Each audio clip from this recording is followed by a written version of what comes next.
কোজাগরি কোজাগরি। বোন, তোমার সব দায়িত্ব নিলাম, কথা দিচ্ছি শেষ দিন অবধি তা অক্ষরে অক্ষরে পালন করব। দেখে নাও দেখে নাও, দু চোখ ভরে দেখে নাও, একটা দিন বই তো নয়। কি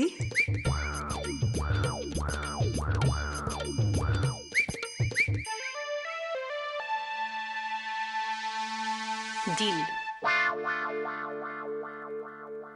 শোনো দিদি ভাই, তুমি আসার পর থেকে এক একটা কাণ্ড করছো, আমি সব দেখছি, সব বুঝছি। হ্যাঁ, কিন্তু ও বোঝে নে, ও জানে নে, এ সব সময় এটা বলে তো আইবার দেওয়া যায় না। তোমাকে সব জানতে হবে, সবই বুঝতে হবে। আমার মনে হয় মা সবকিছু বুঝিয়ে বললে মা লক্ষ্মী ঠিক বুঝতে পারবে। বুঝতে পারবেনি মান এটা কি? এত নেকা পড়া জানা মেয়ে এইটুকু কথা বুঝতে পারবেনি, তাই না গিনি মা? হ্যাঁ,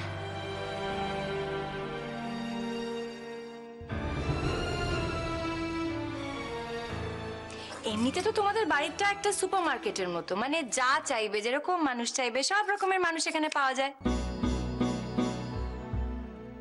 ঠিক যেরকম সিনেমাতে হয় আর কি, নানান রকমের চরিত্র অ্যাভেলেবল। কিন্তু আমাকে একটা কথা বলো, তোমরা সবসময় এরকম মিছিল করে আমার ঘরে আসো কেন গো?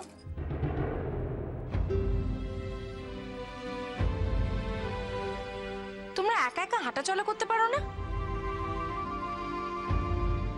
ফুলঝুরি, খুব খারাপ হয়ে যাচ্ছে, আমি বলে দিলুম। এত ভালো মেয়ে তুমি, তো মুখখানে এমন ধারা কেন আমাকে বলে দেখিনি? বেশি না হেজিয়ে এবার প্লিজ কাজের কথাটা বলো তো। কি বললে? তুমি কি বাড়িতে এইভাবে কথা কইতে নাকি?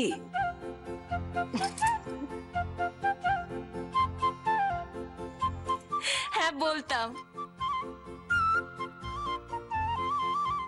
আর এর থেকেও খারাপ করে কথা বলতাম, সেজন্য কি আমার সঙ্গে মুখ লাগাতেই আসতো না।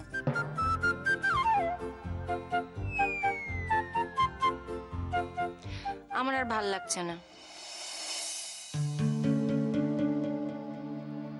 আচ্ছা নতুন বউ, তোমার কি ভালো লাগছে না? হ্যাঁ, বারবার একই কথা বলছো, বলো দেখিনি কি ভালো লাগছে না? আমি এবার বাড়ি যাব, ব্যাস।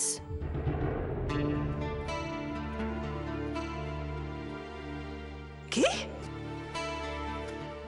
বাড়ি যাবে তো মা, অষ্টমঙ্গলায় জোর খুলতে যাবে যে। ইস, আমি বলে আজকের রাতটা কোনো মতে কাটলেই কাল ভোরবেলাতেই পগার পার হব।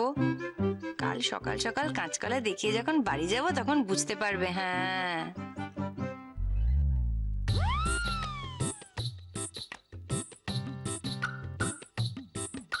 ও নতুন বউ, নতুন বউ কি বিড়বিড় করতেছো মা? কিছু না।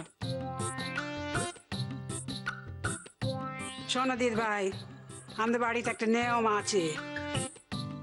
বউ ভাতের দিন দুপুর বেলায় নতুন বউ যে কোনো একটা পদ রান্না করে সবাইকে খাওয়ায়। চিরকালে এই নিয়মটা হয়েছে, আমার বৌমারা করেছে, তাদের বৌমারাও করেছে, এবার তোমার পালা, তুমিও করবে। কি?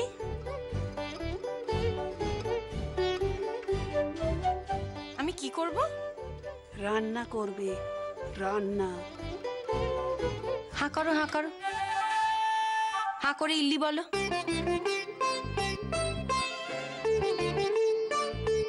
কি? আরে হাঁ করো, হাঁ করো, হাঁ করে ইল্লি বলো।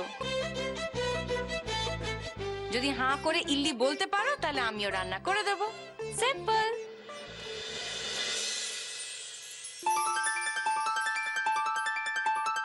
ট্রাই করো, ট্রাই করো। হাঁ ইল্লি টুগেদার, চেষ্টা করো, চেষ্টা করো।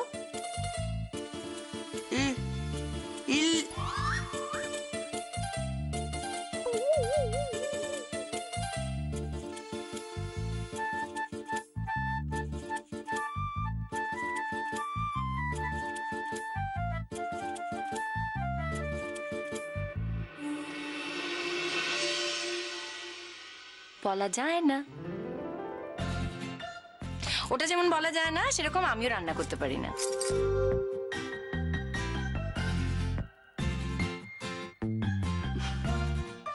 বোকা মেয়ে, তুমি একা একা রাঁধবে নাকি? আমরা তো সবাই আছি তোমাকে সাহায্য করবো বলে, না? তোমরা কি পাগল নাকি? Are you crazy? এই গরমের মধ্যে আমি রান্না করে যাবো সেদ্ধ হতে? আমি তো কোনোদিন রান্না ঘরেই ঢুকিনি। নেভার। এই দেখো, তা বললে তো চলবে নি। বের আগে কেউ কি রান্নাঘরে গেছে? বের পরে রান্নাঘরে গিয়ে রান্না শিখেছে। এই যে পাড়ার লোকেরা সব বাড়ি বয়ে এসে তোমাকে পাগল বলছে, তোমার সেটা ভালো লাগছে? মেনে নেবে কি? হ্যাঁ, তোমাকে কাজ করে তো প্রমাণ করতে হবে যে তুমি পাগল নয় কো। কাল যদি আমাকে কেউ না থামাতো না, ওই লোকগুলোকে তক্ষুনি আমি ঘাট ধাক্কা দিয়ে বাড়ি থেকে বার করে দিতাম, জাস্ট লাইক দিস, এরম করে। এই কথাগুলোই আর উঠতো না। নতুন বউ, এ বয়সে এত রাগ করতি নেই। মেয়ে মানুষের মাথা ঠান্ডা রাখতে হয়। দেখো এই যে, দেখো দেখো আমাদের দিদ ভাই কেমন মাথা ঠান্ডা, দেখো সাত চড়ে রাগ কাড়ে নে। আমাদের মাঝে মাঝে একদম রাগ ধরে যায়, এ একদম যেন মাটির ঢেলা গো ঢেলা। বালাই ষাট, ও আমার মতো হতে যাবে কেন? ও তোর মতো হবে। তোর যে চরিত্রের ধারখানা আছে, তার জন্য নোকে তোকে কত মানি করে বল দেখিনি। আমার যদি তোর মতো একটা মেয়ে থাকতো। বড় বৌমা, জীবন কখন কি করে তার কোনো ঠিক আছে? এক একজন মানুষ তো আমূল বদলে যায়। তো আমাকে দেখো না, এই যে আমার নামে এ বাংলায় বাঘে গরুতে একই হাঁড়ি থেকে জল খায়। আমাকে চিরকালে আমি ছিলুম এত রোকা চোকা? ছিলুম নিকো মোটে। বাবার খুব আদুরে মেয়ে ছিলুম, খুব আদুরে মেয়ে। কেউ আমাকে কোনোদিন কিচ্ছুটি বলতে পারতো নি। হ্যাঁ, বাবার খুব শখ ছিল আমাকে মেম সাহেব বানাবে। মেম সাহেব জমিদারি ছিল কি না, বল খেলতাম গো। হ্যাঁ,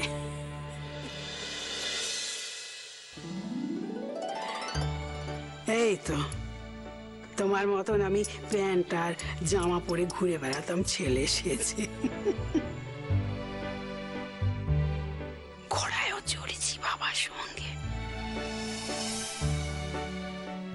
ওয়াও, তুমি ঘোড়া চড়তে পারো?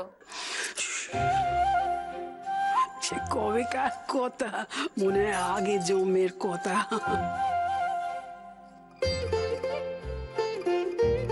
তা বললে হবে কি? আমার ঠাকমার মতে পছন্দ ছিল নি। সে আমার বাবা একবার আমার ঠাকমার কাছে পটল ডাঙা আমাকে কিছু দিনের জন্য রেখে গিয়েছিল। ফিরে এসে বলেছিল আমাকে স্কুলে ভর্তি করে দেবে, কিন্তু তারই মধ্যে আমার ঠাকমা সে বাগবাজার নজ ঘাটে নাইতে গিয়ে তার সই কাজল লতা, মানে আমার দি শাউরি, তার সঙ্গে কথা কয়ে তার নাতির সঙ্গে আমার বিয়ে ঠিক করে দিল। সেসব কালের এসব কথা কিনিমা আগে কখনো বলেনি কো? চুপ করে শুনো দেখি না মেজদি, কথা কইও না। যখন একবার বলতে লেগেছে তখন শুনি না মন ভরে। সে কি, তোমার বাবাকে না জানিয়ে তোমার বিয়ে দিয়ে দিল? আমি মা ছেলনি, তাই বাধা দেওয়ারে কেউ ছেলনি।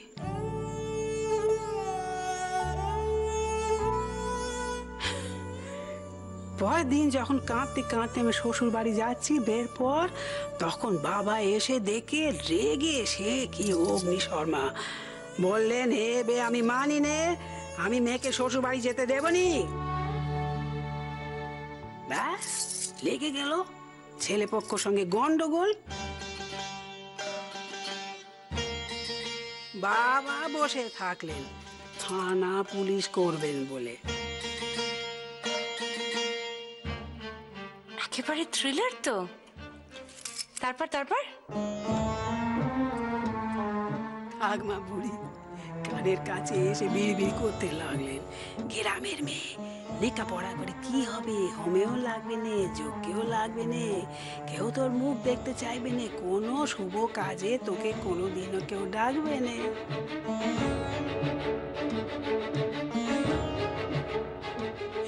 এদিকে তো বরপক্ষের লোক আমার বাবাকে ছোট বড় মন্দ কথা কইতে লাগলেন। আমার আবার সেটা মনে প্রাণে মোটে সহ্য হচ্ছিল না।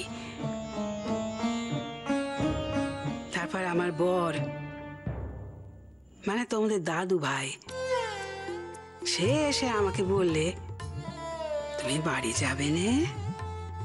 আমি যে মাকে বলে এসেছি আমি বউ আনতে যাচ্ছি। তার কাছে তো শত্রুকে হবে না, তুমি চলো বাড়ি চলো, সেখানে তোমাকে কেউ জ্বালাতন করবে না। এই কথাখানা শুনে আমার মনের মধ্যে যে কি কি হতে লাগলো আমি আমার বাবার মুখের উপর বলে দিলুম, বাবা আমি শ্বশুর বাড়ি যেতে চাই। তাই? হ্যাঁ দিদি ভাই, মন তোর পরে বেয়ে তো যত সহজে ছাড়তে পারবো ভেবেছিলুম, পারলুম নি তো। এদিকে আমার বাবা তো তার জীবিত অবস্থায় কোনো দিনও আমার মুখ দেখলো নি, কখনো না।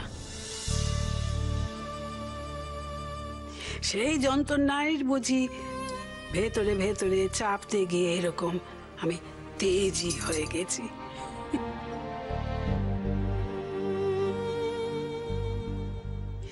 যে যেমন হাতছানি দিয়ে চলে গেছে তার জন্য আক্ষেপ হয় মাঝে মধ্যে, কি হতে পারতুম আর কি হলুম, সারা জীবন কাজের লোকের মতো সংসারে হেসেলি ঠেলে গেলুম। জগৎটা দেখলুম কই, চোখ থাকতে অন্ধ হয়ে রইল। গিন্নিমা, ও গিন্নিমা তুমি কাঁদছো কেন বলো? আচ্ছা লেখাপড়া শেখার কোনো বয়স আছে নাকি? যে কোনো বয়সেই লেখাপড়া করা যায়। আর এই জন্য তুমি জগৎ দেখতে পাচ্ছ না? আই মিন তুমি কি কি দেখতে চাও, কোথায় যেতে চাও তুমি আমায় বলো, আমি তোমায় নিয়ে যাব। তুমি আর কাকে নিয়ে যাবে নতুন বউ? তুমি তো খালি খালি বলছো যে এ বাড়ি ছেড়ে চলে যাবে। আমাদের কাউকে তোমার পছন্দ হয়নি, এ বাড়ি তোমার পছন্দ হয়নি। না, তোরা মানুষ খারাপ না, তোমাদের উপর না আমার একটু একটু মায়া পড়ে যাচ্ছে কিন্তু। আরে আমি যে যাব, আমি তো আবার আসবো, খুব আসবো। আর তুমি তুমি আমার সঙ্গে যাবে তো? তুমি আমাকে বলে দিও কিন্তু তুমি কি কি দেখতে চাও, আমি তোমায় দেখাবো। তাই তো বলি, এ মেয়ের মনখানা একদম সাদা কাগজের মতো, কোথাও কোনো ময়লা নেই। এ মেয়ের উপর নাক করে থাকা যায়?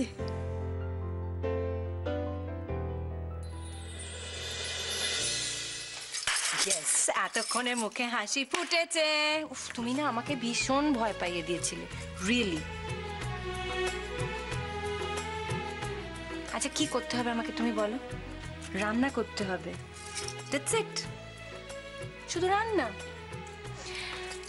আমি স্যান্ডউইচ বানাবো, চলবে? ও নতুন বউ, ওই দুপুরবেলা স্যান্ডো ম্যান্ডো আমাদের বাড়িতে কেউ খাবে নি নতুন বউ। আর ওসে বিলিতি খাবার আমাদের বাড়িতে চলবেও নি। আমি সবকিছু যোগাযোগ করে রেখেছি, তুমি যাও গিয়ে একটু নিয়ে না দাও ভালো করে, তাহলে চলবে।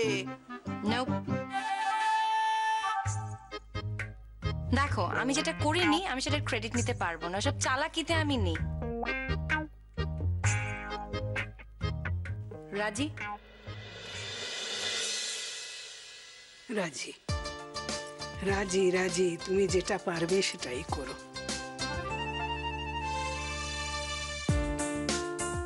আমি তো এক কষা করতে পারি, নুরিকে দেখে দেখে শিখে নিয়েছি। কিন্তু একটা কথা আছে, আমি যখন রান্নাঘরে থাকবো তখন কিন্তু সেখানে কেউ আসতে পারবে না। একা একা আগুনের ধারে তুমি আমাকে একাকে করতে দিলে আমি করব, নইলে না।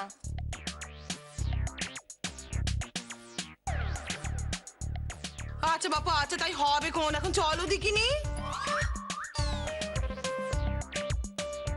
ও গিন্নিমা, একটা কথা বলবো?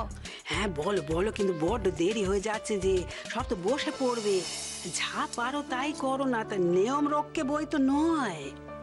কতটা করতে হবে? ওই সবাই খাবে তো, ওই একটু একটু করে সবাই যাতে পায় সেই মতো। ওকে ডান, লেটস ডু ইট।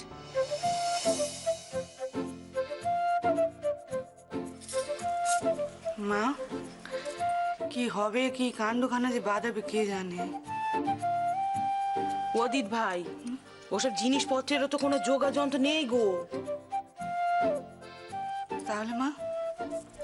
কি নাকি রাখবে, তারপর কেলেঙ্কারির এক শেষ হবে, আমি বলে দিলাম। এই চুপ! সে না হয় খাবার বানিয়ে কেলেঙ্কার করবে, কিন্তু তোমরা তো খাবার না বানিয়ে কেলেঙ্কার করতে ছাড়ো নি, না বউ?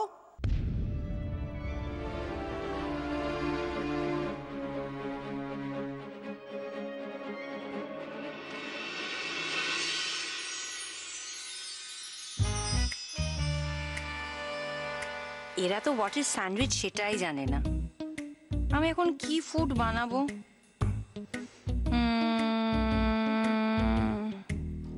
আচ্ছা, লেটস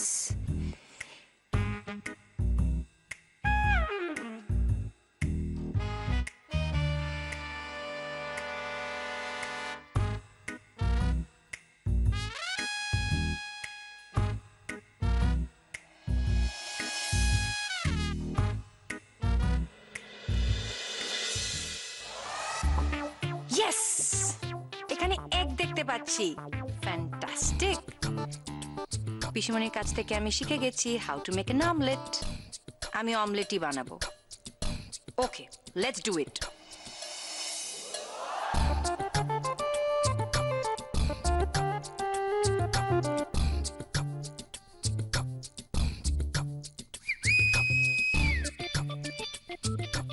আচ্ছা, ওরা তো বললো যা বানাবো তা তো সত্যি অনেক বেশি করে বানাতে হবে না? তাহলে বারবার কেন খাটতে যাব বাবা? আমি জাস্ট একটাই অমলেট বানাবো, আর অনেকগুলো ডিম দিয়ে, এই এত করে।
I am done.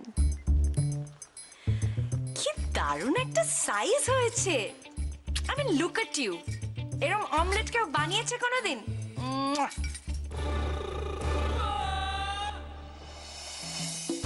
50 হেডস একদম অনায়াসে খেতে পারবে, চেটে পুটে খাবে, চেটে পুটে। যেমনি আমাকে দিয়ে বানানো ঠিকই হয়েছে। আর আমি তো অমলেটটা স্যান্ডউইচ ছাড়া কিছুই বানাতে পারি না, তবে এটা আমি যা বানাই না গুরু, ব্রিলিয়েন্ট।